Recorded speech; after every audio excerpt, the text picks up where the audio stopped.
Welcome back to పేర్లేని channel. ఈరోజు అయితే మన స్వీట్ కార్న్ రైస్ అయితే చూద్దాం. దానికి కావాల్సిన టమాటో ఉంది కదండి, 2 టమాటోస్ మిక్సీలో వేసి ఉంచుకోవాలి. స్వీట్ కార్న్ అయితే ఇలా ముక్కలు చేసి ఉంచుకోవాలి. తర్వాత దాంట్లో ఒక బౌల్లో తీసుకుని స్వీట్ కార్న్, పెరుగు, టమాటాని ఇందాక పేస్ట్ చేసాం కదా, సగం ఇందులో వేసుకోవాలి.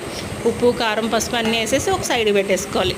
తర్వాత మనం ప్యాన్ పెట్టుకుంటున్నాం కదా, అందులో ఆయిల్ వేసి ఇది హీట్ ఎక్కిలోపు మనం బియ్యం గబగబా కడిగేసుకొని పక్కన పెట్టేసుకోండి, నానతేమాట. సో ఇప్పుడు ఏంటంటే అల్లం పేస్టు, దాచిన చెక్క, లవంగాలు ఇవి వేసి, బిర్యానీ ఆకు కంపల్సరీగా వేయండి. పిల్లలకి అది వేస్తేనే బిర్యానీ అనుకుంటారు. సో చాలా బాగుంటుంది టేస్ట్, ఫ్లేవర్ కూడా. నెక్స్ట్ గరం మసాలా వేయండి. అన్నీ కొంచెం కొంచెం వేయండి, ఎక్కువేం అవసరం లేదు. స్మెల్ కోసం అన్నీ చూడండి. మిగతా అది వేసేసారు కదా పేస్ట్, మిగిలింది కూడా వేసేసుకోవాలి. ఇది దగ్గర పడుతుందండి బాగాను. కొంచెం సాల్ట్ అయితే యాడ్ చేసేసుకోండి.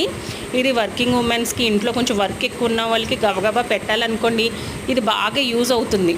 ఏంటంటే మనం ముందు రోజే మనం స్వీట్ కార్న్ ఒలిచేసి పెట్టేసుకున్నాం అనుకోండి, పెద్ద పని ఏమి ఉండదు. గబగబా చేసేసి పిల్లలకి పెట్టేయచ్చు, మనం కూడా బాక్స్లో పెట్టుకుని వెళ్ళిపోవచ్చు. చూడండి ఇలా దగ్గర పడింది కదా. ముందుగా మనం మ్యాగ్నేట్ చేసిన స్వీట్ కార్న్ని ఇందులో వేయాలి. ఇది బాగా దగ్గర పడుతుందండి. ఎలా తెలుస్తుంది అంటే మనకు ఆయిల్ సెపరేట్ అవుతుంది. చూడండి ఆయిల్ అది సెపరేట్ పడిపోయింది, దగ్గర పడింది.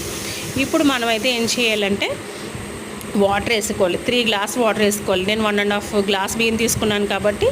సో ఇది బాగా బబుల్స్ వచ్చేస్తుందండి. ఇంకా నేనైతే విజిల్ పెట్టేస్తాను దీనికి. ఒక 2 విజిల్స్ వస్తే సరిపోతుంది. ఈ విజిల్స్ వచ్చేలోపు నా ఛానల్ సబ్స్క్రైబ్ చేసుకోండి.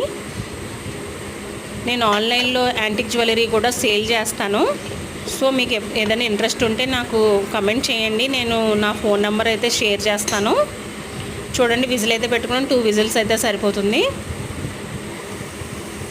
ఇది ఎలా వస్తుందో అని అనుకుంటున్నాను. నేను అనుకున్నట్టు వస్తే చాలా పర్ఫెక్ట్గా వచ్చినట్టేనండి.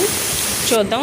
ఓపెన్ చేసే వరకు కంగారేనండి, వండినంత వరకు కాకపోయినా అయిపోయిన తర్వాత ఇంకా ఎప్పుడెప్పుడు ఓపెన్ చేద్దామని అన్నట్టు ఉంటుంది నాకు. ఈరోజు ఇదే పెట్టేస్తానండి వాళ్ళకి కూడా లంచ్. ఇంకా విజిల్ అయితే అయిపోయిందండి. ఓపెన్ చేయండి త్వరగా త్వరగా. వావ్, నేను అనుకున్నట్టు అయ్యిందండి, చాలా బాగా వచ్చింది. ఇది ఒక బౌల్లో తీసుకుని చూపిస్తాను. చూడండి ఎంత బాగుందో. Thank you for watching. Bye అండి.